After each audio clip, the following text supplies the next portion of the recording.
नाजरीन, मैं इस वक्त इस्लामाबाद जलसे की जगह पर साइट पर मौजूद हूँ और मेरा नाम है Mohammad Saeed Khan Sadozai, member executive committee ILF Pakistan और सीनियर नायब सदर रीजन इस्लामाबाद। और मेरे साथ इधर काफ़ी दीगर वकला भी हैं। आप देखेंगे ये जलसा गाह है जहाँ पे इन्होंने चेंज कर दी थी हमारी जगह, लेकिन उसके बावजूद आप देखेंगे कि अल्हम्दुलिल्लाह इधर लोग अभी से इतना कि जलसा महसूस हो रहा है कि जलसा हो रहा है इधर। तो अल्हम्दुलिल्लाह ये खान ने हुक्म दिया है कि जलसा होगा तो जलसा होगा। दुनिया की कोई ताकत ये जलसा रोक ही नहीं सकती। ये कंटेनर लगा लें, ये रास्ते बंद कर लें, ये जो चाहें कर लें, अवाम ने हर सूरत की तरफ पहुँचना है, पहुँच के जलसे में शिरकत करनी है।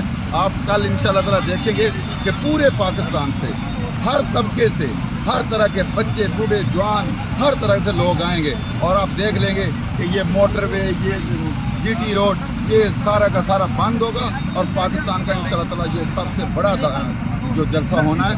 और इंशाअल्लाह ताला खान की रिहाई इसी जलसे से मुंसलिक है। इमरान खान जिंदाबाद, कैदी नंबर 804 को रिहा करो।